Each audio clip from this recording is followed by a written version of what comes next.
что ты капитан, который еще снайпер, причем не хреновый снайпер, а реально топовый, да? Сейчас да, но и в принципе нет. За Русь, за матушку, блядь! Каждый занимается своим делом. На рынке нету игроков сейчас топовых? Ну это очевидно так. Кто мой малыш кричал? Найс, хорош. Блядь, сука, наконец-то нахуй, блядь, сделали это, выиграли. Не, он интеллигентный мальчик.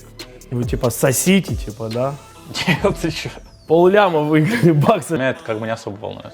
Какие советы ты можешь дать игрокам? Очень много играть и тренироваться. И как бы вот в этом секрет. Я, Кейн и Эдвард. Мы просто матрасы скинули на пол и спали на полу. Банка колы или бутылка? Да. Ну, чуть-чуть секретиков, чуть-чуть. Это рофла ответ на рофла вопрос. И остается буквально несколько секунд. Ситуация 1 в 1. Надо что-то делать. Хорошо. Отлично. Кулаки тиммейтам.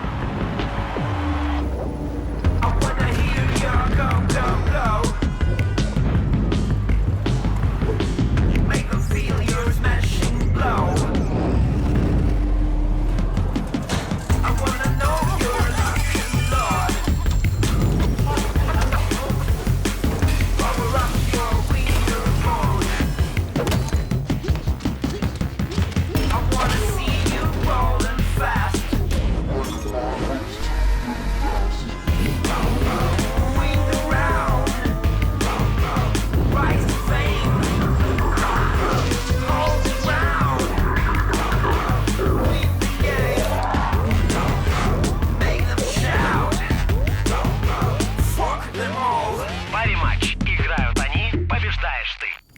Друзья, всем привет. Во-первых, всех с Новым годом, со всеми праздниками. Это первое наше интервью в новом году. Мы начинаем новый сезон. В этом году у нас много задач, много планов, много будет хороших интервью. Мы записали интервью с Джеймом, оно получилось достаточно серьезным. Я хотел его разговорить и хотел поговорить о важных вещах, потому что ребята реально красавчики, они прошли интересный путь и за короткий период времени стали тир-1 командой топовой. Да? Поддержите видос, поддержите интервьюшку лайкосом, и мы стараемся, мы работаем. И все, ребята, движемся вперед, у нас много планов. Погнали. Джейм. Талантливый капитан и игрок из нового поколения CSGO сцены. На радарах он появился еще в 2017 году и быстро проявил себя в Авангар. С костяком из Кикерта, Бустера и тренера Дастана Джейм прошел путь от новичка до финалиста Берлин Мейджор 2019. После ошеломительного успеха на мейджоре команду покупает организация Virtus.pro. Ребята показывают отличные результаты и на данный момент занимают 11 место в рейтинге лучших команд мира по версии HLTV.org. Совсем недавно коллектив победил на турнире Flashpoint 2 и заработал $500 тысяч. В этом интервью Джейм поделится подробностями своего пути, секретом достижения успеха в киберспорте и даст наставления молодым игрокам. Приятного просмотра!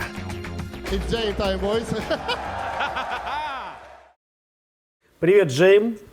Здравствуйте. Спасибо большое, что ты выделил время для того, чтобы мы могли записать с тобой интервьюшечку. Ты интересная личность. Ты капитан команды, которая играла в финале мажора. Ты снайпер при этом, да, капитан и снайпер, такое интересное сочетание. Ты, получается, играешь вместе с двумя игроками, это Бустер и Кикер, больше, чем 3 года, насколько я понимаю, сколько мы высчитали. Ну, примерно. Нет, наверное. Ну, примерно с 2017 да. года. Неважно. Короче, вы уже давно играете, Да. у вас есть такой костяк. Да. Когда-то у нас был костяк я, Кейн и Эдвард. Вот мы вместе играли. Вот во что-то похоже. Ну и, собственно говоря, вы выиграли чемпионат с первым местом $500 000. Вот. И это всем интересно. Вот. Поэтому мы есть о чем поговорить, скажем так. Вот. Поэтому интервью хочется построить такое где-то рофловое, где-то такое интересное, правильное, конструктивное. Вот. Ну, давай начнем с рофла. Скажи мне, почему у тебя в Телеграме никнейм ТикТок? С чем это связано? Ну, потому что мне нравится никнейм. Мне кажется смешно, когда заходят и видят просто ТикТок маленькими буквами.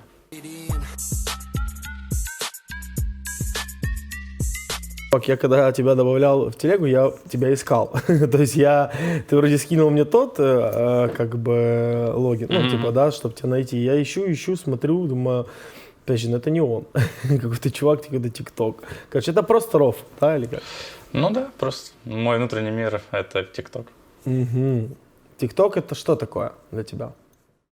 Ну, не знаю, просто приложение, где люди выкладывают видео. Такое фановое, да, наверное, приложение? Все-таки, Ну, нет? наверное. Ну да, лайфхаки я там не смотрю. Не, ну, Я смотрю с двача вообще, там нарезки всякие. Ну, отборные ТикТоки смотрю. Так-то я не сижу там. не, я имею в виду просто, что внутренний мир, он какой? Это рофл ответ на рофл вопрос.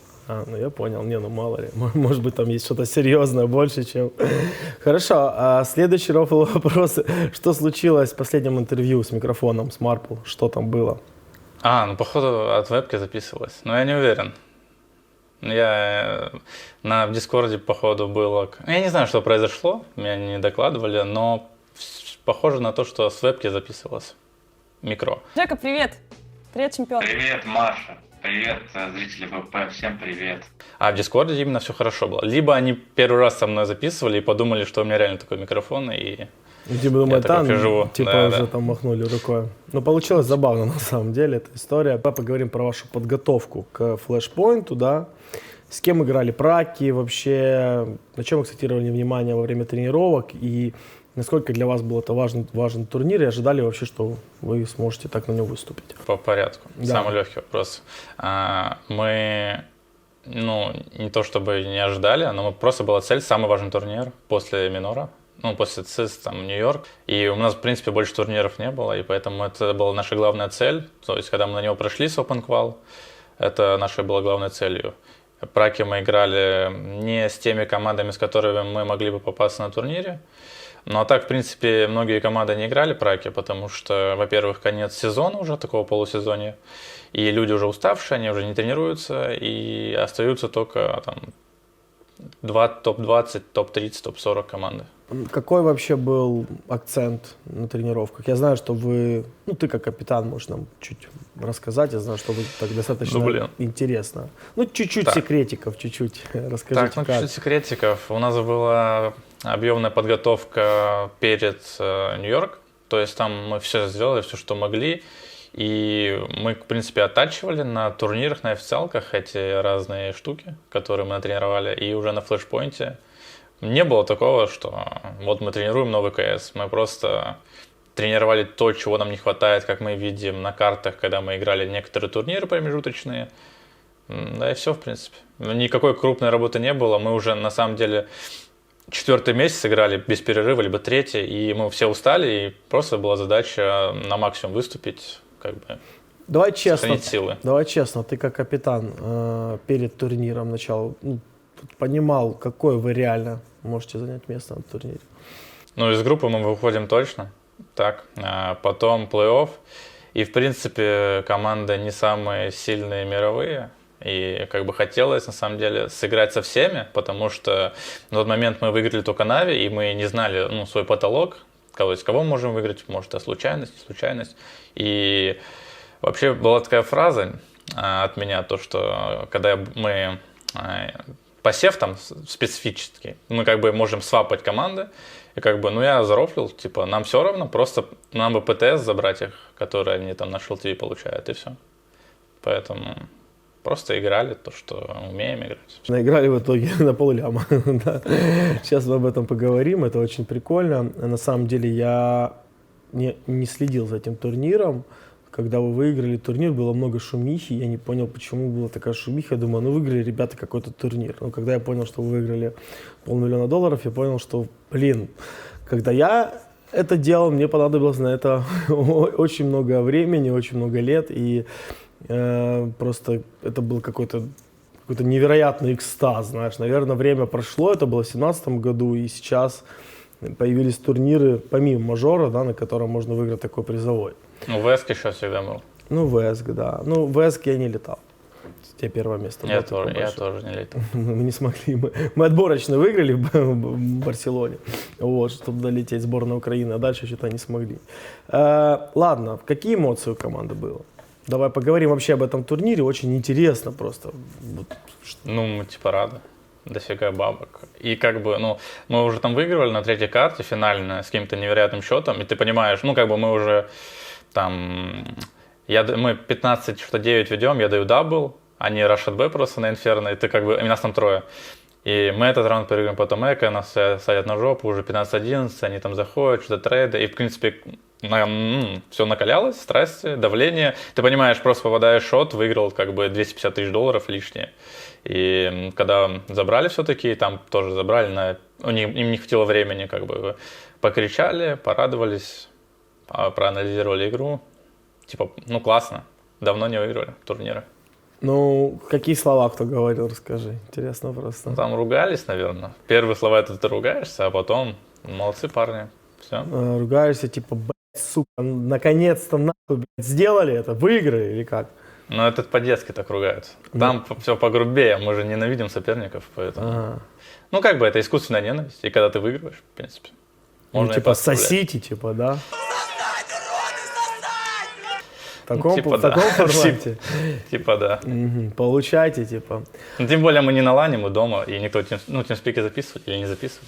Что мой малыш кричал? Мне особенно интересно. Не-не, он интеллигентный мальчик.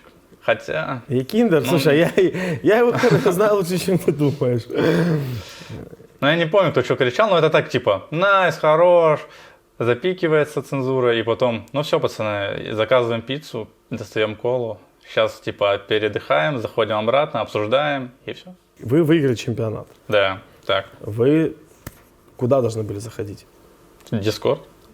Чтобы отметить Чтобы, победу? ну, да, посмотреть, типа, там, обсудить, ставить планы на следующий турнир, который через 2 дня был. То есть, несмотря на то, что вы выиграли сразу первое место, выиграли столько бабок, вы хладнокровно чуть-чуть порадовались, зашли обратно и начали анализировать вашу игру, да, или как?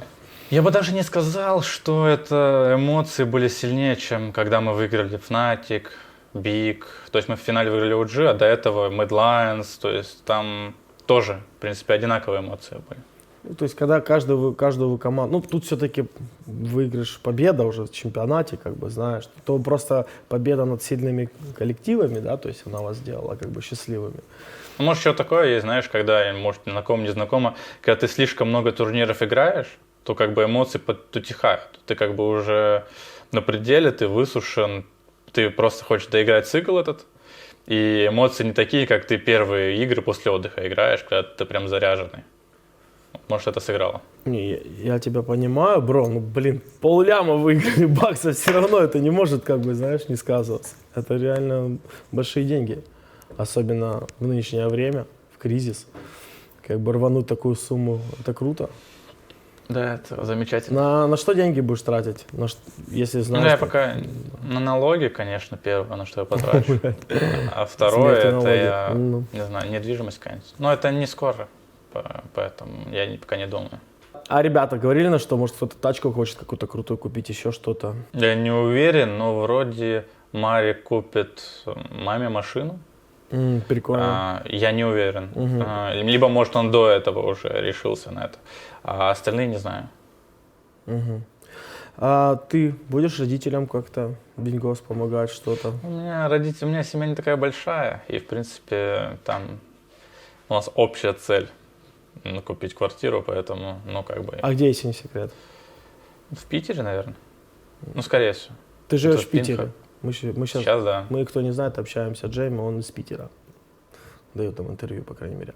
А штаб-квартира где ваша находится, когда вы на буткэмп собираетесь? А ее пока нет. Но будет в Питере. В Питере тоже, да? Ты один живешь Да. в Питере или кто-то еще из ребят? Мы живем вчетвером. Я кикер-бустер. Санжи в Москве, Марик у себя в Риге, ну, в Латвии, не знаю, где там живет. И наш аналитик Вильнар Сай тоже в Питере. Все, я понял. Вы, короче, костяком вместе, как вот это вот все время, короче, вы вместе. Ну, это круто, чувак, это классно. К слову скажу, мы вместе также проводили все время, когда нам было 20, 22, 23, 24 года. Но мы типа не проводим вместе время. Мы просто из-за пинга переехали. Играли вместе. Мы жили игрой, А. а когда ты живешь игрой, мы проводили постоянно вместе время, так получалось уже, знаешь. Понятно, что личное пространство. Но мы не выходим никуда. Ну, наверное, пандемия, нельзя сравнивать. Выходить, в принципе, нельзя. Я тебя понял. Давай поговорим о том, ну, к слову, поздравляю вас, чуваки, вы крутые, вы реально выиграли хорошие команды, выиграли крутой турнир. Я очень рад, на самом деле, что получается, что я и наш коллектив немножко приложил какую-то частичку, да, то есть тому, что попал к вам Якиндер, и вы реально с ним как бы ожили и заиграли. И Якиндер реально хорошо у вас смотрится. Потому что в Якича мы много на самом деле вкладывали тоже и знаний, и все, что было, потому что чувак талантливый, хотелось, чтобы у него все получилось, и когда мы его к вам как бы отдавали, то были вот такие вот желания. И вы тут выиграете турнир, красавцы. Ты молодой игрок, который добился результатов. Ты тир-1 команде, ты команда, которая может сегодня выиграть, обыграть любую команду. Ты находишься капитан в этой команде, ты талантливый игрок, но видно, что твой талант связан, и я тем более это немного знаю, да, так как я много общался с SEO бывшим, с Авангард, да, который у вас был, и видел сам лично, как присутствовал, даже помню еще, на мажоре в Берлине, по-моему, это было, да, когда он в комнату заходил. Как вы, знаю, что вы много работаете, много тренируетесь, и что ты проделываешь, ну, огромное. И вот вопрос в том, что молодые игроки, которые смотрят это интервью, я думаю, что это интервью посмотрят в первую очередь люди, игроки именно Counter-Strike, которые хотят, мать вашу, тоже пробиться. Вот они тренируются, вот. Поэтому давай поговорим вначале о том, как ты сделал так, чтобы быть сегодня, где ты сегодня находишься. И, может быть, потом дальше о том, какие советы ты можешь дать игрокам. Первое. Вот я помню тоже, когда там стремился стать киберспортсменом, я читал разные интервью, то есть не только КСеров, да, там не только там, Нави, там и Доты, и даже Гетрайта, да, то есть ну, вообще все, что было, то, что читал. И все говорили одно и то же, это очень много играть и тренироваться, и как бы вот в этом секрет. То есть все банально просто. Тут нет какой-то специфики, нету секрета. Ты либо играешь по 150 часов, ну там как Монеси условно. Ну просто я всегда захожу там, смотрю, он там в КС, чекаю сколько часов, ну 150, он вместе со школой там. И он круто играет. И так все. То есть все, кто круто играет, у всех 150. Бывают, конечно, таланты, но это как бы... Значит, они, ну, как бы, мне-то кажется, что если у человека мало часов, то, скорее всего, он просто заботится о себе, ну, о своей индивидуальной форме, и как бы в команду не такой большой вклад делает. Но если у тебя как бы очень много часов, то ты очень много проводишь время, ты очень много узнаешь, ты очень много можешь дать команде. Все. То есть, кто много тренируется, тот полезнее на дистанции.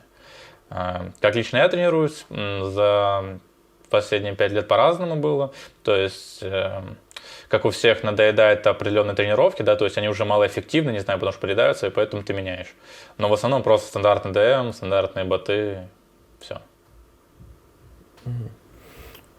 Ну, слышал, да. То есть у тебя логика такая, что все, кто много тренируется, все должны...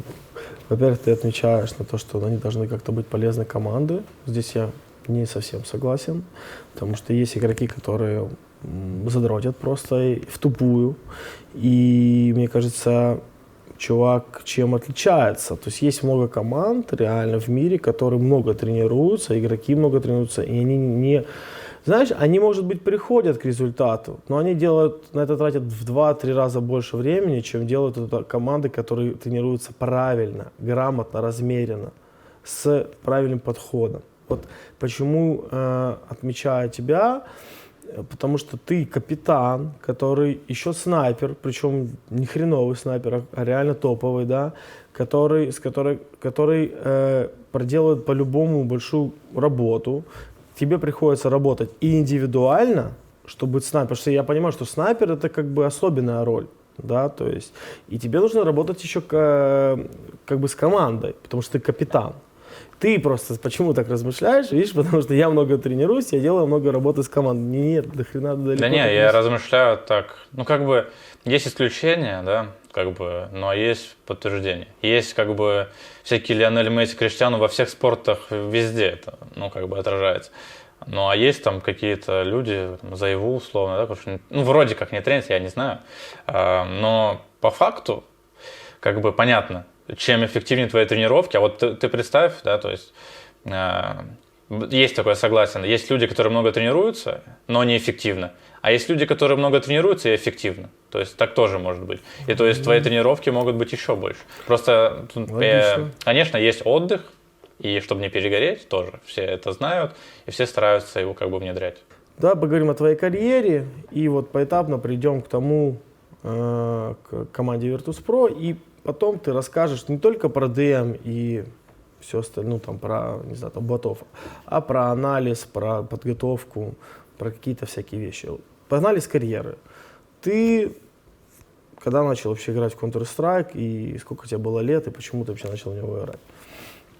Первый раз я сыграл где-то в лет 5 в каком-то компьютерном, не в компьютерном клубе, в каком-то лагере. Я был, мне просто привел сосед с улицы. Я сыграл пару раундов, потом вернулся к КСу через года 3. Сводный брат меня установил на ноутбук. Потом я там забросил, перешел на CSGO, там прошел большой период. И вот CSGO там после 2013-2014 начал играть. Это где-то в 15 начал в CSGO. Лет? Да. Или... Лет. Да я не помню. Ну, тебе сейчас 22, правильно? Да. Ну, если... Но в Steam у меня есть медалька 10-летний ветеран. То есть я Steam купил тогда, до этого я еще играл. А CSGO я уже не помню. Но, в принципе, можно в Steam зайти, посмотреть, когда я его скачал или купил.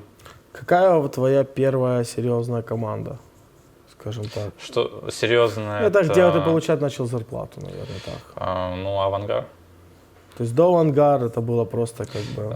До Авангара были организации, которые якобы должны были платить, но на деле не платили, но и там эти выплаты были там, ну, $100, в месяц. Например, в месяц. Ну да, но это там полгода по таким командам я походил, а до этого вообще не было никаких команд, просто фейс отыграли. И вот полгода ничего не платили, 2 разные организации вроде, и в Авангар позвали. У вас не было контрактов с теми организациями, получается? Нет, ну они такие были как бы, ну детские. Типа там расписочка. Да, типа такого. Хорошо, и в этой команде, в Авангар, это была новая команда, да, куда позвали тебя, и там вы познакомились с Бустером, с Кикером, ну или начали играть, как это было, расскажи. Ну да, просто как бы я их не знал. И там и познакомились. Все, как бы, ну нет такого интересной истории. Ты их не знал? Вообще не знал. И Кризна не знал. Только Димасика знал. Мы с ним играли в команде. У вас первый состав был Димасик, Кризин, ты, Кикер и Бустер, правильно? Ну, вообще, если учать меня, да. А так до этого у них там были другие игроки. То есть этот костяк собирался долго. То есть очень многих людей убирали, добавляли. Какие тебе условия предложили, когда звали в Авангар? Переехать на буткэмп, на пинг в Киев типа 35 и зарплата $300. $300? Да. Ну, это вообще небольшая зарплата. Я думал, честно говоря, побольше. Ну, мы тогда даже в топ-30 не входили. И там как бы только создавался костяк, этот состав. Мы же тогда, вот, это мы уже потом, через 2 месяца мы минор выиграли, а до этого как бы с нуля команда. То есть, этих игроков никто не знал. И мы уже, когда я пришел, то есть меня позвали, мы прошли на лан, еще месяц не прошел, и она увеличилась до 500, потому что мы выиграли там, 2 место заняли на московском чемпионате. То есть, вот, поэтому 300 я еще не получал. То есть вы, короче, достаточно быстро, вот, значит, ты начал получать 500, да? То есть вы показали хороший результат. Как ты вообще можешь выделить Бустера и Кикера, да, поговорим о них? Чем они так хороши и чем они тебе нравятся? Какие-то их стороны, можно сказать, отметить? Ну, блин, там очень многогранные люди, потому что я их знаю, ну, как бы недостаточно долго, но приличное количество времени, видел в разных ситуациях, как кто себя вел. Из плюсов могу выделить то, что они неплохие люди, то есть каких-то грязных приемов, чего-то еще нет, все прямо, трудолюбивые и но обычные парни, которые хотят побеждать. Ну, в какой-то момент больше, в какой-то момент меньше, но как бы в целом хотят побеждать. Ну, а в игре? игровые Ну, в игре- качества какие-то можешь отметить? Ну, во-первых, не сдаются. Ну, это, наверное, глупо звучит, но есть люди, которые сдаются. Ну, как бы... Не, есть, не есть, и доигрывают. их много, Да. и даже крутых игроков есть. До последнего играют, потом хладнокровные, в принципе, не тильтят, всегда на плюс морали, индивидуально очень сильные, постоянно в смете, все знают, на своих позициях, на своих ролях, даже больше. Идеальный тиммейт, наверное. Ну, если замотивированы, все хотят победить. То есть в разные периоды кто-то может недостаточно быть замотивирован, но это перегорают все. Понятно, понятно. Приятные слова, я думаю, они будут смотреть, им приятно будет. Что не получилось с Кризином и Фичом? Потому что, насколько я знаю, у вас был Кризин, по-моему, после Димасика был Фич. Ну, или я там ошибаюсь, я знаю, что у вас был Да. Фич. Мгм. С Кризаном не получилось то, что у него были проблемы со здоровьем. Ну, то есть, если глубоко копать, то дело в этом, потому что когда у него начались просадки, он не мог тренироваться чисто физически. То есть он и менял посадку, он и старался, но у него болела кисть, болела спина. Один раз в Питере на буткемпе, на лане, мы там такой был отель, что мы просто матрасы скинули на пол и спали на полу, потому что на раскладушках было невозможно спать. Он просыпается в 6 утра, мы спали под трое, я Достан, Кризен, и он говорит: Достан, я типа, мне надо ехать в Астану, я не чувствую шею, Достан, типа такого. Ну, Достан Ничего сказал: да, давай покупаем билеты, ты подставляешь команду, как ты будешь глаза потом смотреть. Ну, то есть казалось изначально, что это как прикол, ну, как бы, ну, отлежал там, не знаю, что-то такое, но он прям, то есть это первое было, что с ним случилось. А что было с ним вообще со здоровьем? Какие там были проблемы? Ну, стандартные, там, наверное, остеохондроз, как что-то с руками, стандартные киберспортивные проблемы, то есть у нас в команде, мне кажется, уже все столкнулись с ними, то есть тем более за этот последний год, когда ты как бы только дома сидишь, играешь сидя, то есть у всех проблемы с шеей, со спиной, с руками. Ну, с руками это еще такая особенность, что зависит все от посадки, от хвата мыши, от количества часов, которые ты там проводишь на ДМе, от твоей сенсы. И вот так все сложилось, что у него потом болела рука. Жесть, короче, то есть получается, чувак реально был, как игрок, он был, ну, со стороны он казался достаточно неплохим игроком, и он любил ходить первым, на размен выбирал, такой не боялся как бы.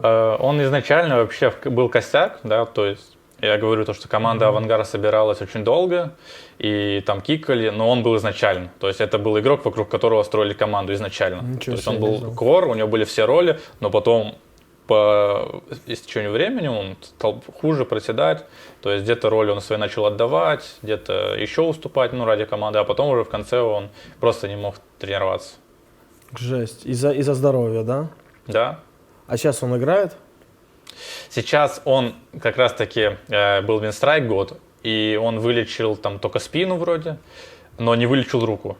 И в итоге из Винстрайк его тоже убрали, и сейчас он проходит, ну, чтобы до конца себя как бы вылечить, и будет тренироваться вот, и залетать в команду какой-то обновленный. Это жесть, это вот реально, когда говорят там спор, да, то есть, или кто-то спорит, вот, пожалуйста, такие же, как у спортсменов, травмы, такие же какие-то проблемы, да, то есть, причем это там были случаи у буржуев, Олаф, я помню, долгое время лечил, ну и многие, на самом деле, игроки, и вот я просто первый раз слышу, что у него такие проблемы со здоровьем. Давай тогда скажи пару слов о Димасике и о Фиче. Вы же Димасика убрали и взяли Фича, насколько я знаю, по-моему, да, то есть, какая там ситуация была? С Димасиком было, это первая наша замена была спустя год. То есть у нас было так получилось, что каждый год мы меняли одного игрока, то есть по истечению года. С Димасиком было все так, что вообще сначала меня убирали. Ну, то есть его замена была такая, что там наше руководство, оно все видело, и кто как играет, кто как, ну, там плохо, неплохо, как относится. И изначально вообще убрали меня, но там потом вернули, потому что там команда попросила еще что-то, поняли замену. И потом мы проиграли минор, то есть который мы всегда выигрывали, а сейчас мы проиграли. И руководство было недовольно результатами, и как бы произошла замена. Да. Хорошо. Фича то же самое. То есть спустя год мы как бы в начале результаты есть, там что-то по истечению года есть, и в конце просто провал. И уже как бы... И там был такой момент, вообще был Кризен, и мы его убираем на Санжи. И там, в итоге там Кризен вернули. Короче, там была чехарда, непонятно, кто мог играть. Но в итоге у Кризена ушел по здоровью, и потом уже Дауэр пришел. То есть в итоге мы сделали даже не одну в год, а примерно за полгода 2 замены.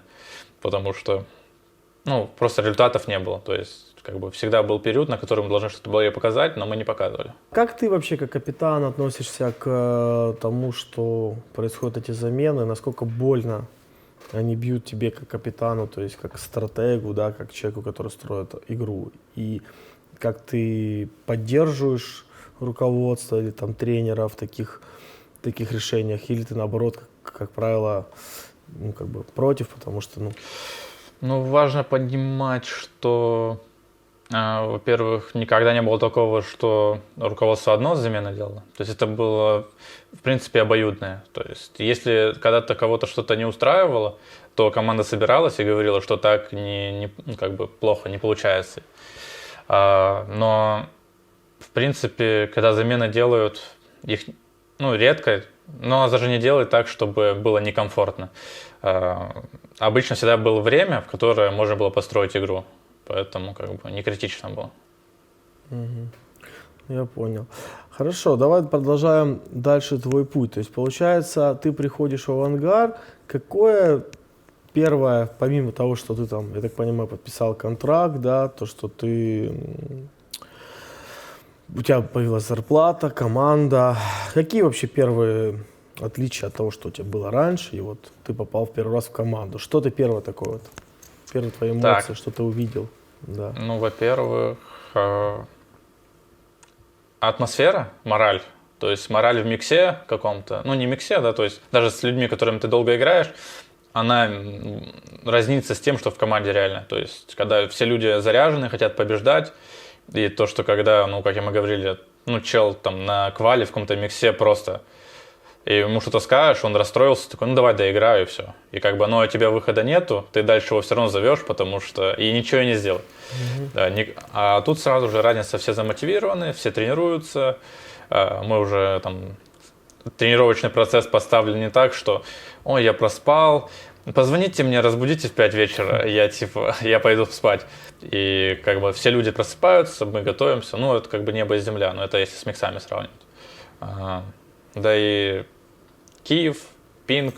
Я до этого с калашом вообще не играл, потому что с пингом 80, это было тяжело сделать, я только на ВП был.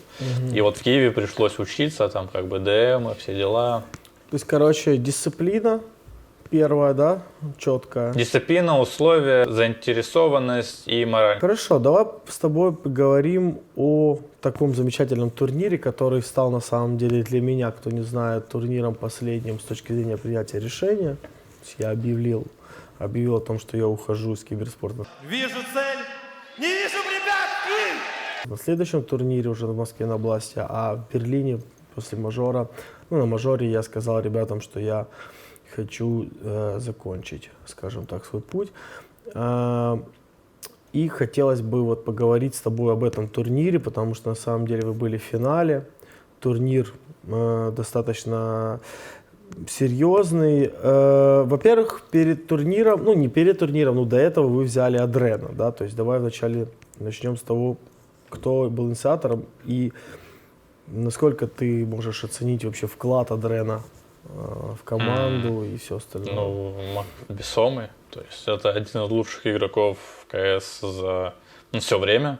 То есть там Дауэр выиграл чемпионаты в Сорсе в 1.6 в CSGO мира.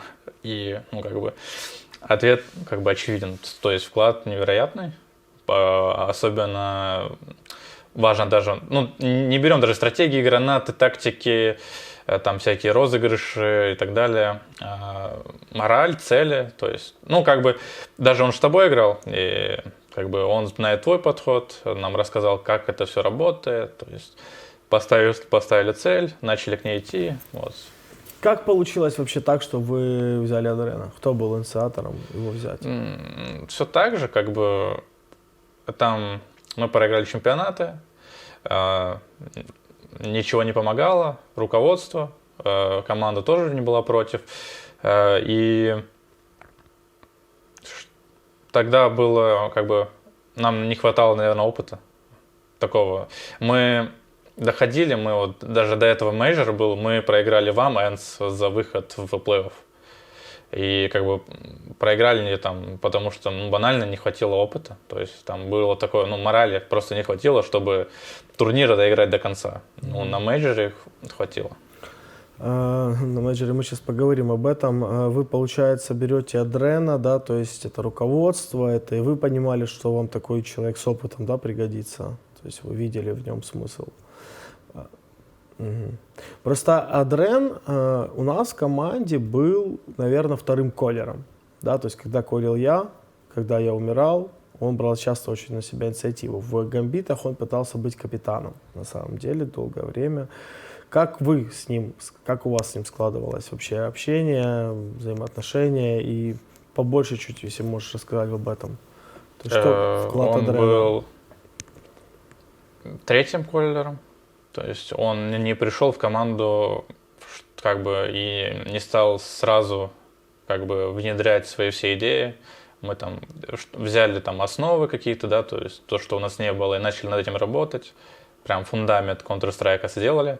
А во время игры по процентажу, то есть я, потом Кикерт и потом Даур.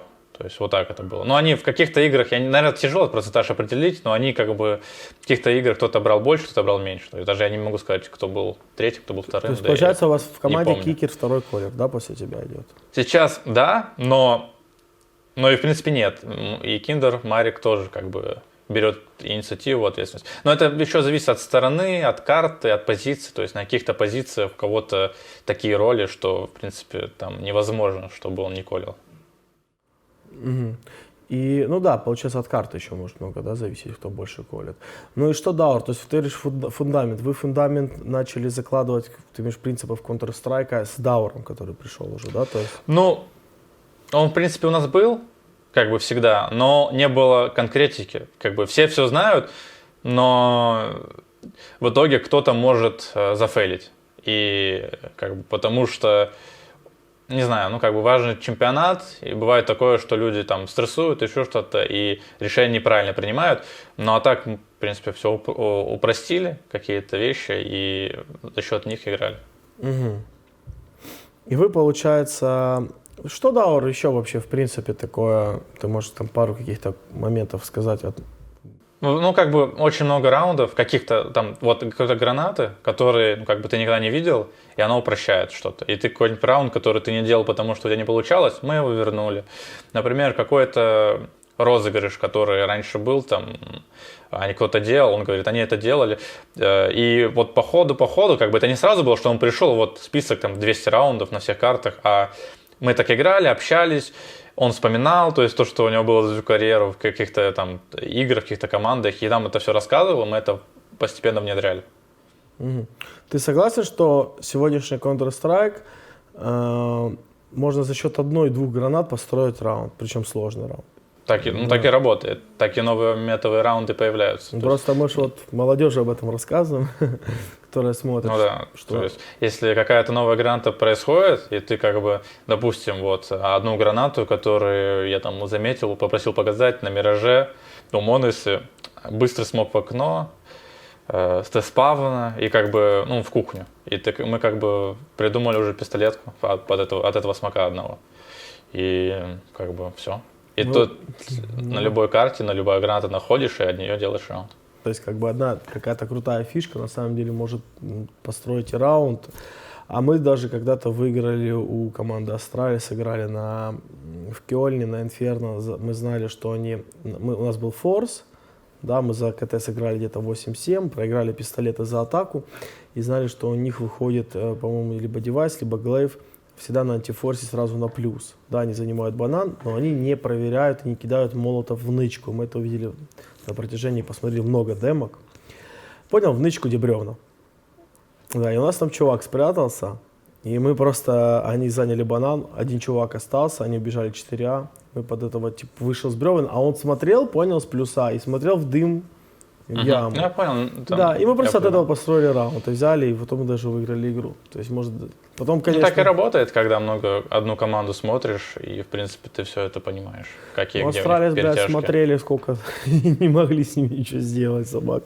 Ну, это, кстати, да, это магия какая-то. Они просто и действуют еще наперед, на опережение. То есть они знают, что их смотрят, понял? Ну да. И работают на опережение. По поводу систем тренировок, Даур, внес вам какие-то интересы? Потому что у нас было, я помню, что он прям на этом заморачивался. То есть аимчики, там 2 на 2, пистолетки. Ну, да, 2 на 2. Ну, я не играл, но все играли. Как бы глоки, там, юспики, ну, тут 2 на 2, потом... Ну, это основное было, да, то есть то, что мы прям внедрили, потом там обязательный там геймплан. Ну, на лан-турнирах это было всегда, да, то есть на онлайн нет. То есть я там собирался и говорил прям конкретно, что мы будем делать перед игрой, от чего там строя. Ну и в принципе, чтобы команда... Ну, просто есть люди в команде, там, которые готовятся, которые не готовятся. Ну, по-разному, да, то есть бывает, когда ты все команды готовишь, когда не все команды, кто-то там устал, у кого-то голова болит. И человек заходит на карту, он не понимает, что происходит, не понимает, почему мы так типа играем. И вот мы, чтобы это пофиксить, сделали так, что я всегда рассказываю, что мы делаем, почему мы это делаем. Ну, это понятно, ты капитан. А вообще твое, как у вас же тренер, естественно, есть, как у всех? Я просто мало знаю информации о вашем тренере. Дастан. Он с нами... Дастан. Это наш, наверное, тоже основной костяк, 4 человека. Дастана я знаю. Я просто не знал, что он сейчас ваш тренер. Дастан и аналитик у вас еще есть, да? Да. Что делает, что входит в обязанности тренера, что входит в обязанности аналитика и как вы взаимодействуете? Ну, в разное время по-разному. Но сейчас все свелось к тому, что есть какие-то вещи, которые там мне необходимы, которые я думаю, что там надо посмотреть, там у какой-то команды, или там на каких-то отрезках карты у нас что-то не получается, почему не получается, и там я могу аналитика попросить сделать это, и он посмотрит, и потом всей команде расскажет. У тренера в другом роли заключается, там больше на макро расчет. Там, ну, не берем то, что логистика, то, что он в TeamSpeak там мораль, какие-то там вещи делает. Смотрит все игры там, соперников, примерно понимает, кто как играет. Ну, так, можно, конечно, сесть расписать, но там, в принципе, все поделено. Каждый на чью-то там область не заходит. То есть... Давай так, смотри, у нас матч завтра с Астралис, best of 3. Мы знаем, что они возьмут там, пускай Инферно или Нюк. Мы возьмем Даст, ну, условно, они Инферно, мы Даст. Вот, есть аналитик, тренер, ты. Как мы готовимся к этому матчу? Кто за что будем Ну, смотри, делать? Да. если мы только что сыграли игру на турнире и завтра она будет рано, то есть физически мы не будем командой сидеть и вместе смотреть, ну, условно. Давай так, у нас есть время. Ну, мы можем тоже, еще зависит от чемпионата турнира, но если конкретно Астралис, мы не будем смотреть их, и мы просто поиграем там демо и спать ляжем, потому что мы знаем все, что они делают. То есть Астралис смотреть не надо уже. Как бы там даже ты посмотришь, и вот ты, как и говоришь, они наперед играют. Ну, в принципе, можно просто понимать темп, там какие-то вещи определенные, но так прям колоссально готовиться, это нет. Подожди, извини, если мы уже говорили про Астралис, Астралис это команда, которая готовится как раз, вот у них есть стратегия, есть раунды, они готовят стратегию, что очень важно, именно стратегию, да, то есть они понимают, как они будут, им не страшно потерять кого-то, потому что они не заточены делать раунд, когда у них нет там гранат или нет какого-то чувака на карте. То есть они тогда делают стратегию, развести какую-то точку и вместе на коннекте, да, на тимплее зайти на другую точку, например. А вот когда у них есть все 5 человек, они делают раунды. В том же Инферно за атаку, если ты посмотришь, они любят, натренировали там 5 раундов, 6 и ими играют. Да, то есть закидки, гранаты, они на этом как бы... Поэтому смотреть их, в принципе, нормально. Ну хорошо, давай возьмем не Астралис, давай возьмем любую другую команду. То есть я хочу понять, кто из вас, вот капитан, тренер, аналитик, какую работу будет выполнять, какую делать? Кто какую работу... Но я тебе заранее скажу, я вот так у тебя конкретно не скажу, потому что, в принципе, это как бы, я не буду говорить какие-то супер внутренние вещи. Не, ну примерно, поверхностно хотя Ну бы. вот примерно говорю, есть типа время, когда мы не можем подготовиться, а может это сделать аналитик. А есть время, когда мы можем подготовиться, и там, допустим, нам материал там может дать тренер, на что мы будем готовиться. Но в принципе, это мы говорим конкретно про подготовку, да, но подготовка это, ну, как бы, это не важно. В принципе, мы не готовимся, условно. Там больше 100 матчей мы не готовимся. Мы, в принципе, во-первых, знаем, как они играют, во-вторых, просто понимаем по макро, что как будет на карте. Львиную часть все уходит в тренировочный процесс. То есть, как грамотно построить, как распределить время, кто за что отвечает. Но это мы заранее расписываем, стараемся, и потом каждый занимается своим делом. Я тебя понял. То есть вы, короче, комбинируете вместе, и основную задачу вы делаете на тренировочном процессе, да, работу. Да.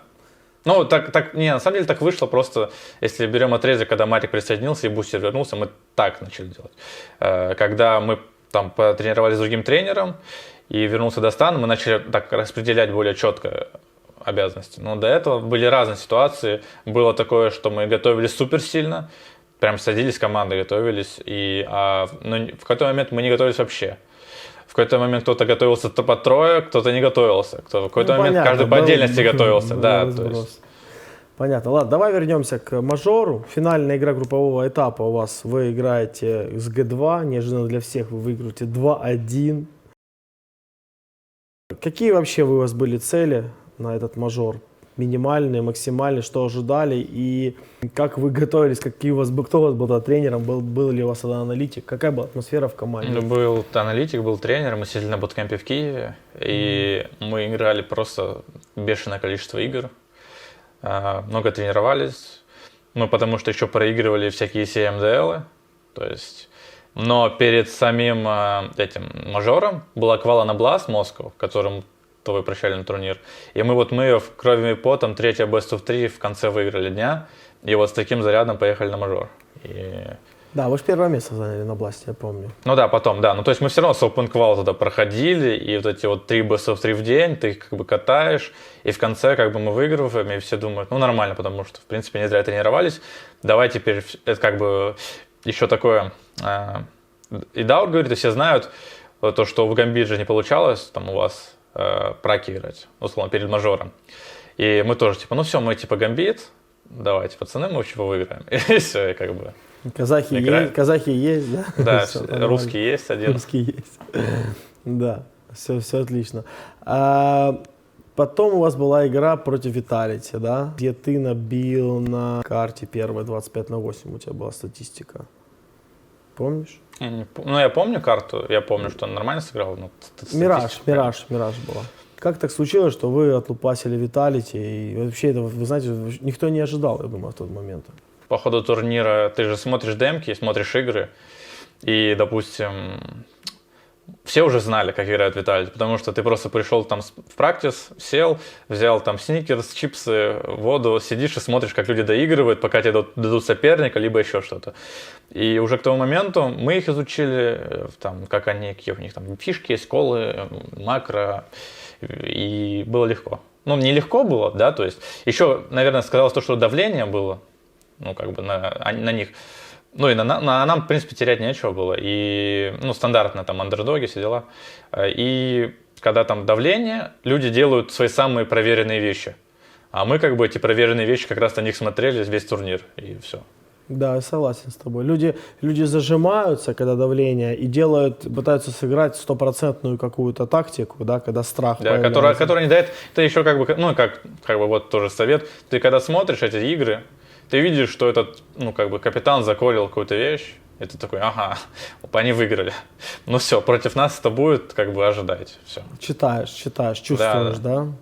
Да. Чувствуешь кровь, приближается, хищник. Слушай, что не получилось в финале против Астралис? Вообще, как готовились к финалу? Вы когда вышли в финал, было такое, что вы понимали, что вы Да нет, ну когда весь турнир, когда ты в финал мейджора доходишь, тоже там с минора, ты как бы не думаешь, что тебе финале. Ты думаешь, ну, типа, надо сейчас стараться. Конкретно Астралис. Мы весь турнир играли в такой КС, типа, пацаны, просто играем то, что мы, типа, умеем, ничего не придумываем, типа, в своем темпе, условно. Но как раз-таки против Астралис, ну, как бы, мы не стали тоже ничего придумывать, играли так, как мы все команды выигрывали. Но они там подготовились, как мне потом говорил Мажеск, ну не мне, там нам говорил, типа мы как раз таки, нам была информация только там по двум картам, Даст Мира и Даст Инферно. Они Инферно свою пикают, а мы типа Даст весь турнир пикали и всех выигрывали. Но очевидно, что мы пикаем Даст. Но они как бы подготовились, там хаешечки залетали везде. На Дасте вас очень красиво раскатывали. Да, в Зиг, там с мидла, и нас выиграли. То есть вывод какой мы сделали. То есть надо многовариативную игру, чтобы как бы людей удивлять. Вот. Сильно расстроились после финала? Или вы чувствовали, что вот это вот ваш выход в финал, это уже есть некая победа для вашей организации и для вас? В первый день ты расстраиваешься, независимо какой результат, а уже потом как бы ты понимаешь, что все хорошо. Как бы. Финал нормально, теперь надо там другая цель. Как бы сыграл турнир, все, он в прошлом, все забыли, уже еще 3 турнира впереди, и как бы это уже Blast там был через 2 дня. Поэтому много думать и там, самобичеванием, рефлексией как-то заниматься не было времени. Как вообще для тебя проходил переход с организации Авангар в Virtus.pro? Мне кажется, что из-за того, что вы заняли 2-е место на мажоре, вас продали. Насколько ты знаешь, вас продали достаточно дорого, вашу команду.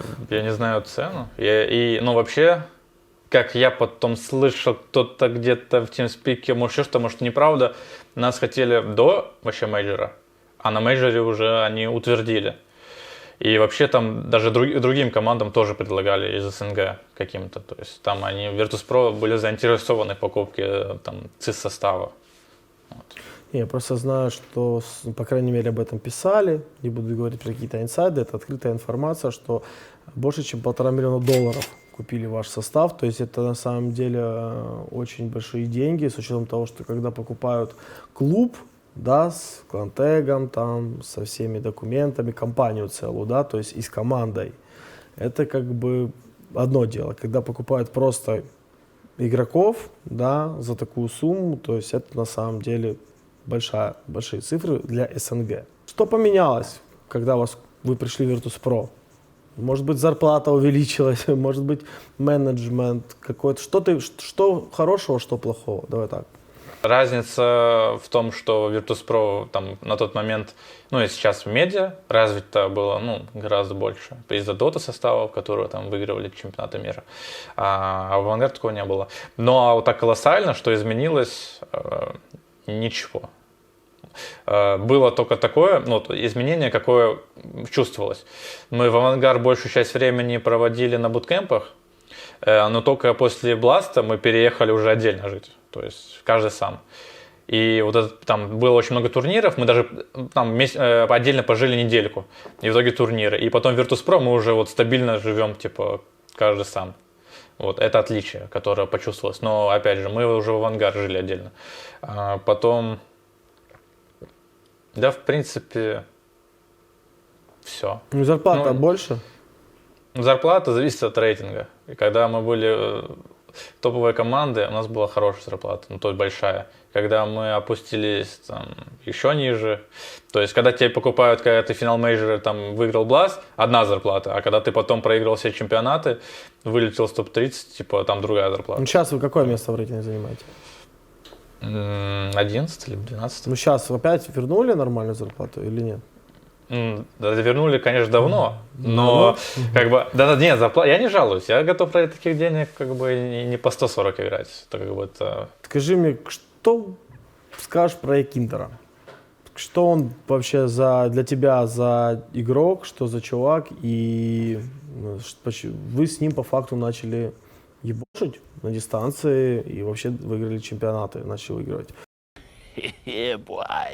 Ну, только положительные слова, как и про Кикерта и Бустера, то есть он, ну, как бы Как он трудолюбивый, влился талантливый. вообще в коллектив? Ну, он влился сразу на все свои позиции, как бы мы ему сказали, да, дружочек, мы тебя не знаем, никогда с тобой не играли, но забирай все, что у нас есть, и как бы показывай. Но, в принципе, все и показал. Там сразу было понятно, и мы там еще подкорректировали где-то позиции.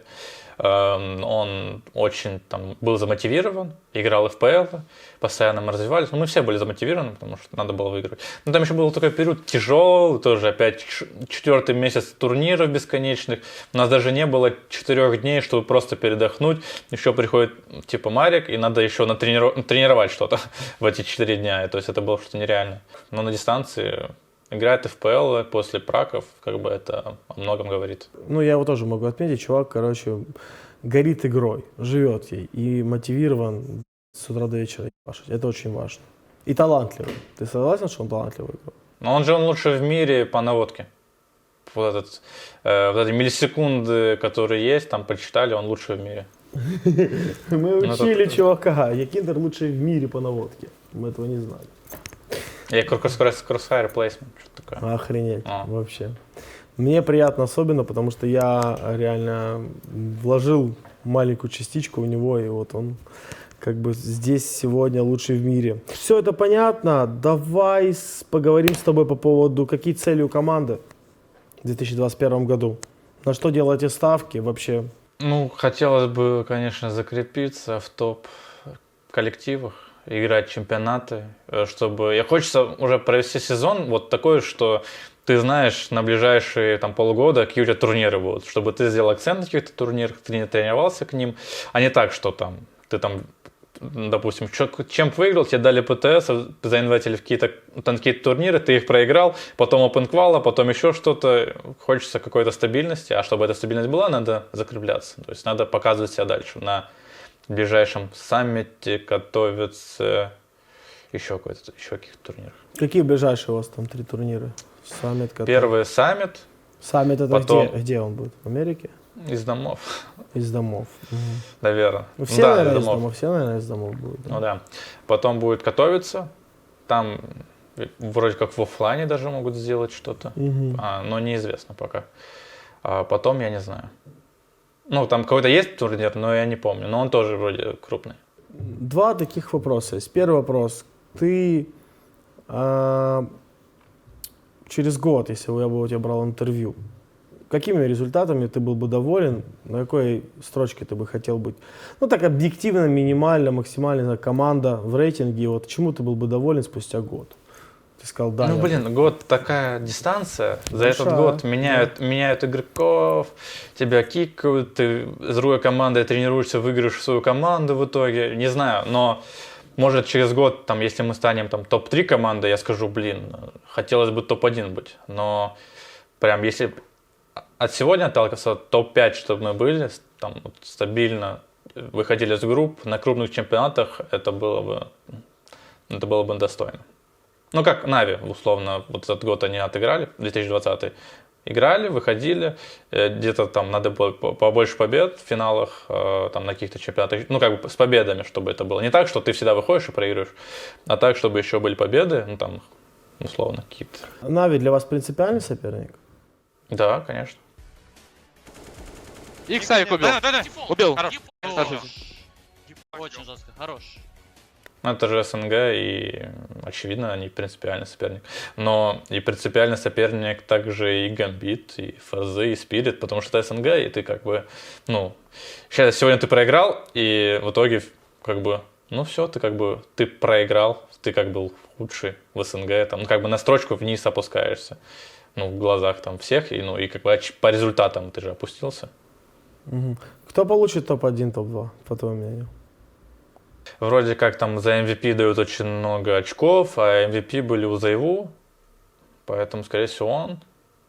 Но я, конечно, болею за Саню. Наверное, не могу так его называть, мы не знакомы, но за Симпла болею, да. Вы с Симплом не знакомы? Но мы здороваемся в отелях, ну, как бы все. Интересная информация. А ты смотрел игры по-любому Нави и Vitality в этом году. Кому бы ты отдал, если бы вот так объективно? Кто тебе больше нравился в этом году, как игрок? Нави? Ну, как Не, бы... игрок. Simple или Zaiwu? Да, Simple, конечно. Ну, как бы... Заеву крутой, прикольный, ну, как бы... Саня ну, как круче. бы, ну, в моих глазах, да. Ну, просто еще, мне нет, вот я это уже говорил, мне так кажется, я не знаю ни того, ни того, что Simple, он как бы мужик в команде, он как бы говорит, что делать. А как будто за его он как будто просто свою роль очень хорошо исполняет. Но это такое у меня ощущение. Ну, как бы кажется со стороны, может быть, это не так. Вот. Поэтому отдаю предпочтение взрослым пацанам, мужикам, которые рулят в команде. Взрослым мужикам. Сане 22 года или сколько? Нет, он старше меня. Я понял. Ну, честно сказать, мое мнение тоже. Мне больше нравился в этом году, несмотря на то, что Vitality выиграли финалы у Нави, выиграли турниры, несмотря на то, что Заеву сумасшедший с пистолета попал на Мираже. Эйс, по-моему, да, он дал там просто сумасшедшие фраги, и он вообще эту карту тащил нереально, да. Саня выглядел жестче, я бы отдавал бы ему МВП. Мне он нравился больше. Вот реально я здесь как бы вообще не сторонник ни Нави, ни Vitality, я вот здесь как вот если со стороны. Я сторонник. Я за СНГ болею, я патриот. Ты похож немножко на Лекса, помнишь, такой Алексей Колесников, застал времена? Я знаю его, он как раз таки с юга, с России, но ну так, в принципе. Он просто кричал всегда «За Русь! За матушку, блядь!» И он жестко всегда тащил. Это моя новая фраза будет. Ну, Я говорю вперед, братва, а сейчас это вторая фраза будет. Братва, это прям как с 90-х. Да. Бригада. На ОПГ местная. Еще вопрос по поводу молодых, Prodigy. Да, у вас есть Virtus.pro Prodigy, это как второй ваш состав. Кого там? Нет. Ну, как, кто это? Ну, просто это люди не... Команда, она с нами не связана. Мы никак не влияем на ее развитие, на ростер. Не, это я знаю. Да, и как бы... Ну, как бы, когда ты говоришь, это ваш второй состав, ну, как бы я подразумеваю, это как, это грубо говоря, да. Ну да, академия. Ну, как бы второй состав, типа дубль, как в футбольном клубе, где они с нами тренируются. Нет, такого немножко нет. не так. Мы все-таки в Counter-Strike, да, я имел в виду, что это как вторая команда ваша, академия. Правильно? За Prodigy. Скажи мне, Virtus.pro Prodigy, вернее, без The Prodigy. Скажи, есть игроки, ты следишь за ними вообще? Есть игроки, которые тебе там выделяются? Или Я не слежу. не следишь Ну, как вообще, бы, да? я открываю какие-то матчи, смотрю, там, кому они выигрывают, кому проигрывают. Ну, так, чтобы... Моноси ты знаешь. Ну, как бы он же медиа-звезда, медиа-личность, конечно, я знаю. Ну, а он еще... всякие фишечки показывает, придумывает А, что-то. как пробиться молодым игрокам и стать профессиональными игроками? Вообще профессиональный киберспорт. Что ты можешь посоветовать? Во-первых, надо быть таким типом, который просто тренируется, молчит, играет, из команды в команду идет, как бы хорошо себя показывает, его зовут выше, и он так из стака переходит, и в конце уже понимает, что его в принципе никуда не позовут, и надо с этой командой тащить и выигрывать. И вот так вот, когда дойдешь до этого пика, начнешь тащить и выигрывать. Но пока ты молодой, как бы в какой-то момент там, вообще надо быть nice guy, good guy, там типа все дела, никому ничего не говорить, ни с кем не быть токсиком, быть приятным типом, которого зовут Наквал, о котором все хорошо отзываются. Вот. То есть много тренироваться и не быть токсиком, да? Это очень важно. Ну, первая часть это игровая, вторая часть это как личность быть. То есть, конечно, круто, когда ты жестко играешь, но ты прям супер токсичен. То есть ты будешь дольше идти к тому, там, к чему бы ты пришел, если бы ты просто с кем-то подружился, у кого-то в TeamSpeak посидел бы там лишний месяцок, тебя бы уже позвали там в стак к СНГ типам каким-то. Еще нужно хорошо играть и пробиваться, да, как рыба такой, да, между Да. камней. Это вот твой совет получается. Ну, это очевидно, так везде. Неважно в КС, ты там на работе, если ты хочешь результатов. Так-то, в принципе, можно через FPL там играть тоже миксы, и в конце тебя позовут куда-то, да, то есть если позовут, если ты будешь выделяться. Но это, мне кажется, тяжелее. Хотя или легче. Там хотя бы деньги будут платить на FPL, если ты будешь выигрывать. Ну, ЦИС, вот там всякие там, наша лига, да, есть там ЦИС-лига, есть еще там другие какие-то сервисы. Как ты считаешь, реально там пробиться в итоге? И это вообще рабочая история, по твоему мнению? Я по поводу CIS-лиг не уверен. Там, я не знаю, как работает, там, инвайты на квалы, сколько команд получают. Знаю, что это супер реально, FPLC именно, потому что СНГ игроков в FPL сейчас, ну, штук 20, может, не знаю, 30, 20 стабильно играющих, там, то есть, Фейм, Аункер, ну, и много-много-много игроков, которые просто задротили и попали в FPL, а когда ты в FPL, тебя как бы уже инвайтят, там, какие-то команды. Короче, суть в том, что когда ты попадаешь и играешь в миксах с профессиональными игроками, ты можешь там себя проявить, я могу там заметить, правильно?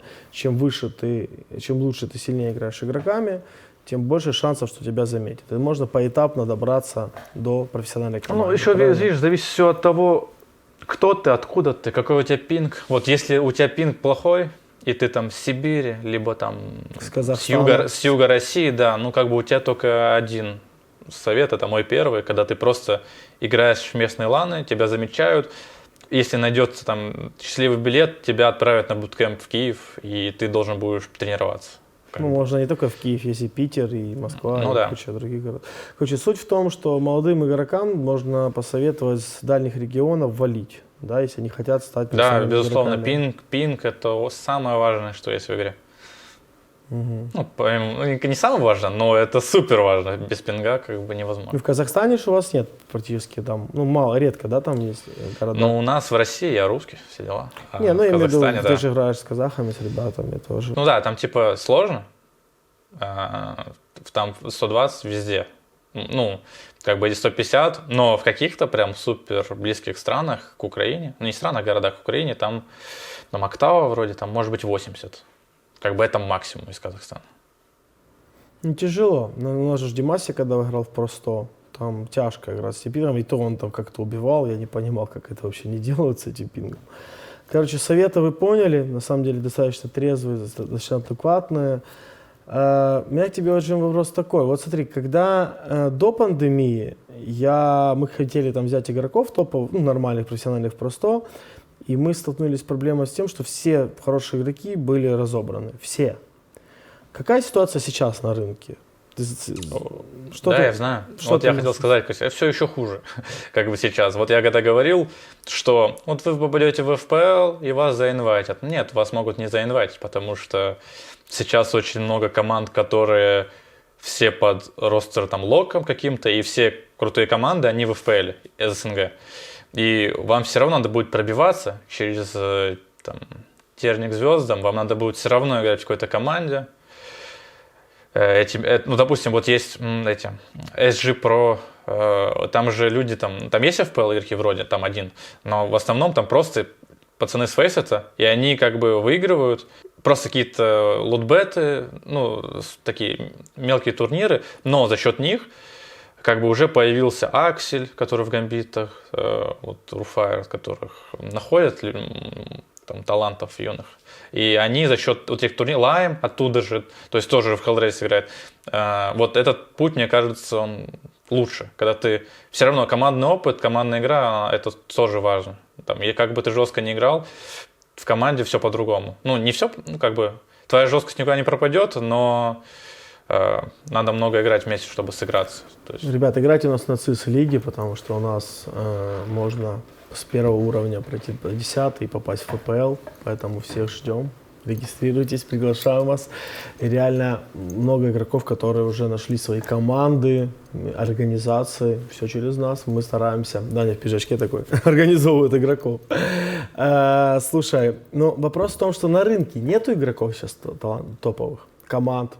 Пандемия. Я имел в виду еще другой вопрос, с другой стороны. То есть не с тому, куда пройти игрокам и там себя там, реализовать, проявить. А с точки зрения того, на рынке пандемия, она как-то повлияла. Ну, допустим, Сизда команда, я знаю, их решили. Legacy, по-моему, они были, да? То есть, в чем заключается пандемия? В чем отличие? В том, то, что... Ну, что? Кризис. Мировой кризис, денег у организаций некоторых нету, и они не хотят дальше спонсировать свои команды. Да, значит, повлияло. Вот твой вопрос со стороны. Я не что знаю. сейчас на рынке? Ты просто ж играешь, ты следишь больше? Я не слежу там за какие команды, организации обанкротили, составы какие-то. Это всегда было, что как команда входит в этот бизнес новая организация, у нее ничего не выходит, и она как бы закрывает проект. Такое всегда было. Из-за пандемии, не пандемии, скорее всего, да, очевидно, что пандемия ударила, и людям как бы уже, и помимо того, что результатов нету, и как бы нет смысла держать. Так, чтобы я в этом не прям разбираюсь. Я понял тебя, говорить. хорошо. У меня целая глава есть по поводу семьи. Я не буду много спрашивать вопрос. Я один вопрос тебе задам. Как твоя семья реагировала вообще на то, чем ты занимаешься? И поддерживала, не поддерживала? Как ты считаешь вообще? И как они сейчас к этому относятся, смотрят? Сразу сейчас замечательно. Когда начали появляться первые деньги, тоже замечательно. Не замечательно, уже одобряли, да, то есть поддерживали. Но у меня просто был такой тоже юным игрокам лайфхак, такая договоренность, что я как бы хорошо учусь и как бы в университет поступаю, и у меня там до первого курса, после первого курса я уже принимал бы решение продолжать в КС играть, либо учиться на хорошую специальность, чтобы там получать деньги. И в итоге как раз-таки в конце первого курса я уже, меня заинвайтили в Авангар и в Киев, я перевелся. Ты доучился в итоге? Нет, конечно. Я ненавижу вуз, вставать рано. По форме военный вуз, маршировать, построение, это что нереально было. Так вот, изначально, когда ты не зарабатываешь деньги, понятно, все будут относиться к этому как к какой-то игрушке. Очень мало людей, которые добиваются чего-то. Я также буду относиться, если пока не увидишь какого-то систематического, дисциплинарного какого-то подхода к занятию, ты всегда будешь против. Сейчас родители как вообще? Кто у тебя в семье получается? Мама, бабушка сейчас. Бабушка хочет, чтобы я закончил вуз до сих пор. Потому что, да? я говорю, у меня однокурсник закончил, работу найти не может, больше 20 тысяч, зачем его заканчивать этот вуз. Мама поддерживает, она поддерживает всегда. Когда прям первые деньги, когда появились, то уже она понимает, что что-то серьезное, да, то есть как это человеку платят за то, что он играет. Похоже, что-то там нормально, раз ему платят. Ты выиграл сейчас чемпионат 500 000, ты звонил ей, маме? Да. Что я же вернулся, я у нее был, я сегодня прилетел уже. Ты вернулся, подарков каких-то накупил, показал, что я чемпион. Да нет, конечно, это же все материально. Деньги деньгами, но в принципе никому это все, не знаю. Тут только на Новый год подарок подарил, конечно, но... Имеется в виду, что ты можешь сказать маме, не просто деньги зарабатываю, я зарабатываю уже большие деньги, я уже 22 года серьезный дядька, понимаешь, я играю в топовой организации, которые знают по всему миру, я занимаю 11 место в мировом рейтинге, что на самом деле очень серьезный результат, и ты можешь мной гордиться, то есть в таком формате. Я так никогда не скажу. Привет, мам, я топ-11 мира, вообще много зарабатываю. Да нет, она, во-первых, все сама знает, и она больше меня проводит времени в всяких соцсетях и знает, сколько я заработал за год, там все дела. Меня это не особо волнует. Хорошо. Главное то, что мама уже все знает и следит, значит, она посмотрит это интервью. Привет, давай, передадим. Я скажу за Джейма. Джейм красавчик. Они крутые ребята, они реально выиграют турниры. И 11 место в мировом рейтинге, это в 22 года, это достижение. И у них очень большой путь впереди. Так что можете гордиться. Ваш сын красавчик. Это реально круто. Ладно, чувак, погнали блиц. Потому что, не будем уже лишнего нагонять. Блиц такой, поехали. Топ-5 игроков CSGO за всю историю, по твоему мнению? Да, тяжело. Но я просто отвечу, как все отвечают. Force, Get Right, Cold Zero, Device, Simple. Топ-3 любимых, мы знаем, что ты в сторис выкладываешь какой-то музончик, ты слушаешь там, да, современный. Поэтому музыкальных исполнителей в России и на Западе по тройке. У меня 8000 аудиозаписей, и я топ-3 не выделю, но просто для галочки Tentacion, Lil Peep, Juicy WRLD, это которые на Западе, а в России пусть будут Big Baby Tape, Моргенштерн и какого-нибудь еще, и Face пусть будет. Твой топ-3 аниме для зрителей? One Piece, Dragon Ball и Наруто. Ну, вот так. Запоминайте, ребята. Самая большая победа и поражение в жизни? Поражение, кстати, я каждый раз разные называю. Пусть будет Атланта, Мираж, Ликвидом проиграли за выход в следующую стадию мейджора. Это был мейджор Атланта. А победа пусть будет Blast Moscow. Когда вот твой прощальный турнир, когда же был, мы его как раз выиграли. Символично. Спокойный или активный отдых? Просто отдых какой-нибудь. Ну, пусть будет спокойный. Риск или стабильность? Риск Пусть будет. Деньги или медийность? Медийность пусть будет. Тут же так можно отвечать. Просто, Да. просто ответил. ТикТок или демки? ТикТок. Банка колы или бутылка? Бутылка чего? Кол? Ну, кола, да. Баночная. Всем известно, что баночная слаще и вкуснее. И последнее. Какую одну ошибку ты бы изменил, если смог бы вернуться в прошлое? Я бы готовился к обществознанию на ЕГЭ. Сдавал ЕГЭ, готовился там несколько лет. В итоге сдал математику, русский хорошо. Но уже знал, что пойду в вуз на коммерцию. И на обществознание забил и не готовился. Я сдал его плохо. И в итоге финальный балл там я себе испортил. А если бы я готовился, я бы сдал хорошо ЕГЭ, я бы мог выпендриваться потом, то, что я круто сдал ЕГЭ. То есть тебе повыпендриваться бы хотелось, вернуться? Да. Но я бы до сих пор выпендривался, а так... Ну, может быть, это наоборот к лучшему. Подуспокоило тебя чуть-чуть. Может быть, осадило, да? Да. Конкурс. В конкурс ты должен подготовить нам какой-то приз. Майку? Есть она у тебя, в которой ты сидишь? Pro. В которой ты сидишь? Или Не, чистую новую? это новая коллекция, есть старая коллекция.